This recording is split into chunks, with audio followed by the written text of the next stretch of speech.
आज हम लोग पढ़ेंगे आदिकाल की परिस्थितियाँ।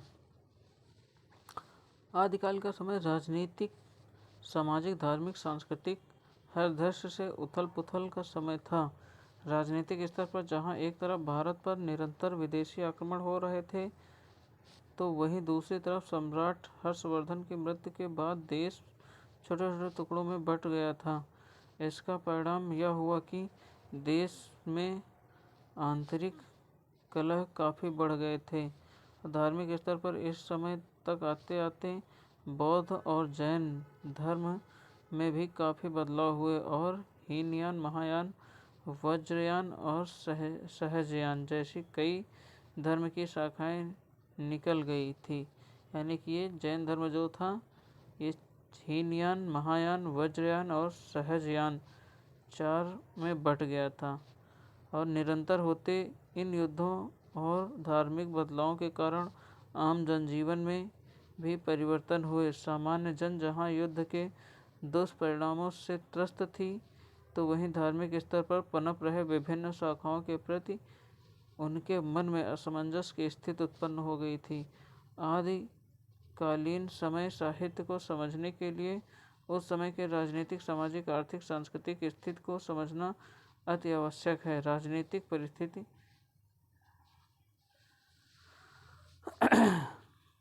हर्षवर्धन की मृत्यु के पश्चात देश के आंतरिक संघर्ष यानी राजपूत राजाओं के आपसी झगड़े और बाहरी आक्रमण काफ़ी बढ़ गए थे। देश के अनेक छोटे छोटे राज्य स्थापित हो गए थे। इनमें गहरवार, चौहान, चंदेल और परिहार आदि राजवंश प्रमुख थे। इन राजाओं के राजा आपस में प्रायः लड़ा करते थे। इन पारंपरिक युद्धों के लिए यह आवश्यक न था कि कोई विशेष कारण हो।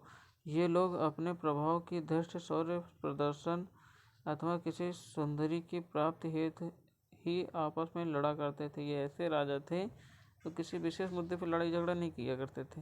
ये कोई अच्छी सुंदर देख नारी को लेकर लड़ाई झगड़ा हुआ करते थे, या फिर अपना प्रदर्शन, अपना रुतबा दिखाने के लिए ये राजा लोग प्रसिद्ध थे आक्रमण के लिए। दूसरी तरफ भारत के सिद्ध आदि पश्चिमी प्रदेश पर मुस्लिम शासक बहुत दिनों से आक्रमण करते आ रहे थे। दूसरी तरफ मुस्लिम शासक भी अपने भारत पे आक्रमण करते चले आ रहे थे। उन्होंने सिंध, पंजाब आदि प्रांतों पर आधिपत्य भी कर लिया था।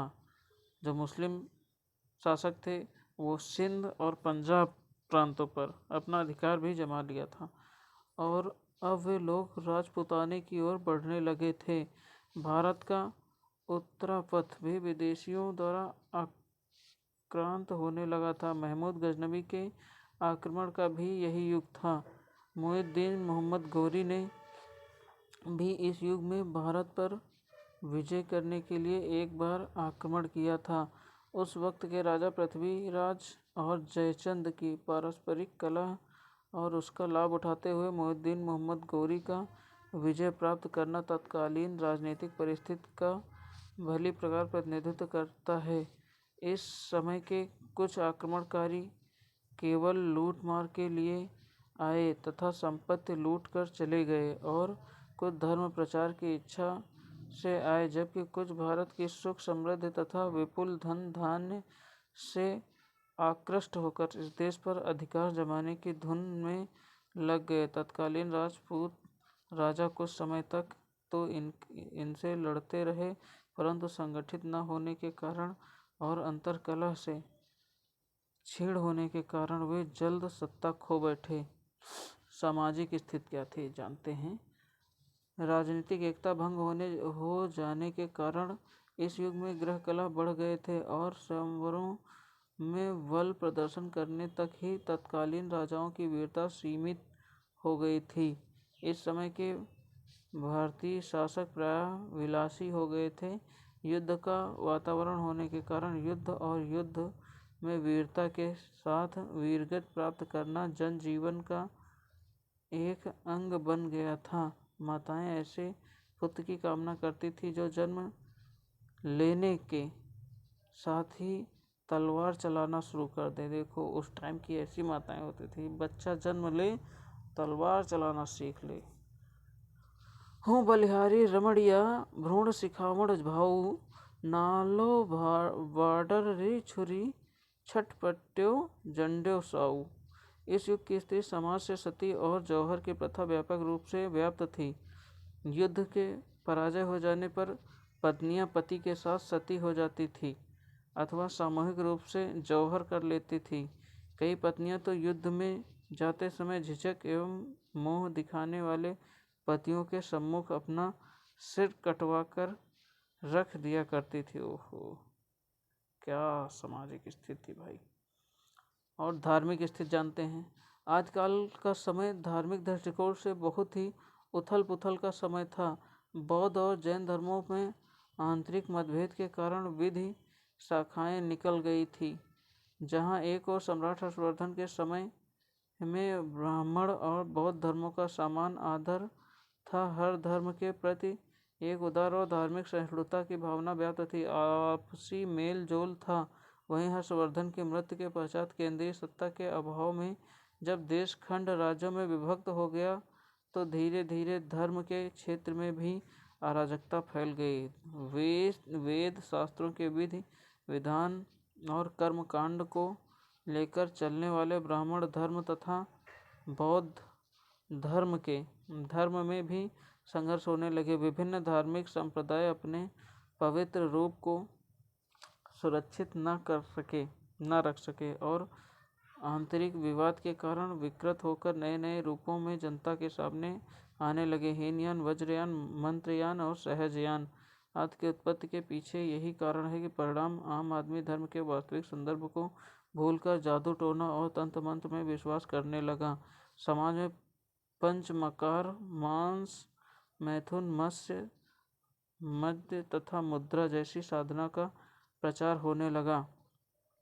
अपने इस रूप में ये मत विकारों को प्रश्रय देने लगे तथा वाम मार्गी हो गए। तंत्र मंत्र, जादू टोना तथा भोग विलाप को लेकर चलने वाले ये वाम मार्गी ही बौद्ध सिद्ध कहलाए तथा दूसरी तरफ धर्म नियम, संयम और हठ योग के द्वारा साधना के कठिन मार्ग पर चलने वाले नाथ सिद्ध के रूप में जाने गए। पर अपने मूल रूप में ये दोनों ही बौद्ध थे जो धीरे धीरे बौद्ध धर्म के विकृत या परिवर्तित रूप में ढलते चले गए। इस तंत्र साधनाओं में स्त्री और शूद्र दोनों के लिए द्वार खुला था, इसलिए जन सामान्य के बीच इसका प्रचार हुआ। फलस्वरूप जैन, बौद्ध, शैव और वैष्णव सभी संप्रदायों में तंत्रवाद का प्रभाव बढ़ गया था। सांस्कृतिक परिस्थिति। आदिकाल का आरंभ उस समय हुआ जब भारतीय संस्कृति अपने चरमोत्कर्ष पर थी। दूसरी तरफ यह युग हिंदू मुस्लिम संस्कृति के परस्पर मिलन का युग भी था। अतः यह युग था जब दो भिन्न संस्कृतियां आपस में मिल रही थी। संगीत, त्रिमूर्ति एवं भवन निर्माण इत्यादि कलाओं में लोग विशेष रुचि रखने लगे थे। हालांकि दूसरी तरफ इसी युग में महमूद गजनबी जैसे कई आक्रांता भारत आए जिन्होंने भारतीय संस्कृति को काफ़ी क्षतिग्रस्त किया। इस युग में की सांस्कृतिक परिस्थितियों को लक्ष्य कर डॉक्टर नरेंद्र लिखे हैं, आजकल में भारतीय संस्कृति का जो स्वरूप मिलता है वह परंपरागत गौरव से रहित तथा मुस्लिम संस्कृति के गहरे प्रभाव से निर्मित है। इस काल में हिंदू संस्कृति धीरे धीरे मुस्लिम संस्कृति से प्रभावित होने लगी। भारत में उत्सव, मेलों, त्योहारों, वेशभूषा, विवाह तथा मनोरंजन आदि पर मुस्लिम रंग मिलने लगा। यहाँ के गायन, वादन तथा नृत्य पर मुस्लिम छाप स्पष्ट दिखने लगा। भारतीय संगीत में सारंगी, तबला तथा अलगोजा जैसे वाद्यों का समावेश इसका स्पष्ट प्रमाण है। चित्रकला के क्षेत्र में इस काल में जो थोड़ा बहुत कार्य हुआ उस पर भी मुस्लिम प्रभाव पाया जाता है। मूर्ति कला को छोड़कर अन्य भारतीय ललित कलाओं में मुस्लिम कला की कलम गहरे रूप में लगी। इसी काल में भुवनेश्वर, पुरी, खजुराहो, सोमनाथ, कांची, तंजौर आदि स्थानों पर अनेक भव्य मंदिरों का निर्माण प्रारंभ हुआ था। ये मंदिर भारतीय संस्कृति के केंद्र बिंदु बने। अरब इतिहासकार अल-बरूनी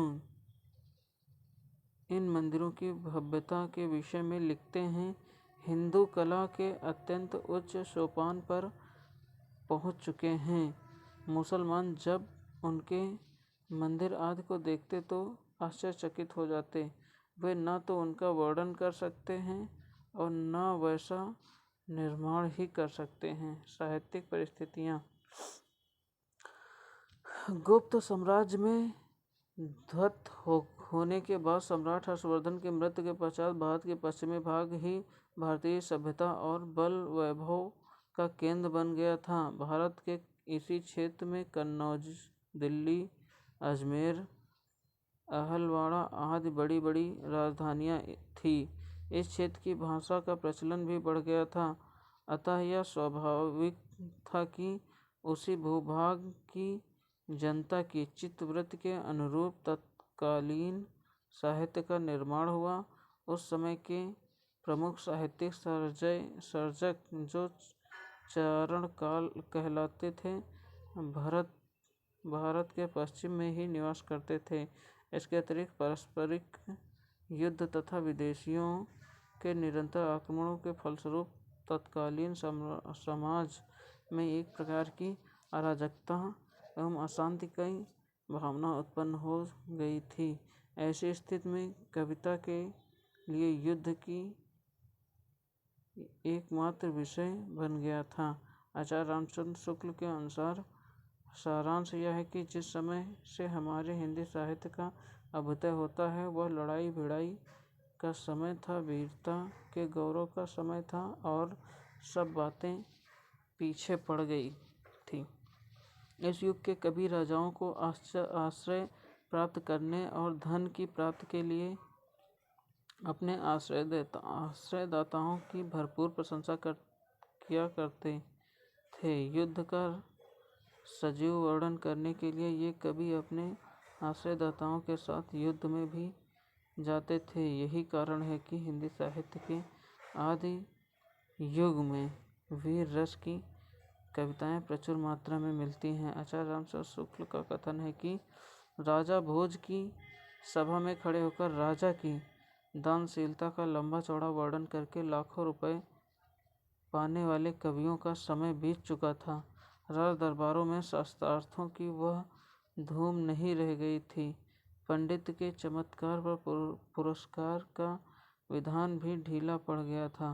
उस समय तो जो भाट या चारण की किसी राजा के पराक्रम, विजय, शत्रु कन्या हरण आदि का अत्युक्तपूर्ण अलाव करता था, रण क्षेत्रों में जाकर वीरों के हृदय में उत्साह की उमंगें भरा करता था, वही सम्मान पाता था। पारस्परिक युद्ध का एक बहुत बड़ा कारण बलपूर्वक सुंदर कन्याओं के प्राप्ति भी था। यह प्रवृत्ति आदिकाल में इतनी बलवती हो गई थी कि बिना रक्तपात के कोई स्वयंवर पूरा होता ही न था। पृथ्वीराज चौहान और जयचंद का संघर्ष इस प्रवृत्ति का प्रतीक है। इसी प्रवृत्ति को ध्यान में रखकर बुंदेलखंड के तत्कालीन सेनापति आल्हा लिखते हैं, जिहकी बिटिया सुंदर देखी तेह पर जाई धरे हथियार। इस प्रवृत्ति पर दुष्परिणाम यह हुआ कि कविगण आश्रयदाता के शौर्य का अतिशयोक्त वर्णन करने के साथ ही उन्हें सुंदर कन्याओं के ऊपर आसक्त कराने के कर्तव्य का भी पालन किया करते थे। इसके लिए वे संबंधित सुंदरी के रूप का बहुत ही बढ़ा चढ़ाकर अतिशयोक्त पूर्ण वर्णन करते थे, जिस कारण वीरता के साथ श्रृंगारिकता की प्रवृत्ति भी इस युग के कवि काव्य में मिलती है। तो हमारा सेशन अब यहीं पे एंड होता है। थैंक यू दोस्तों।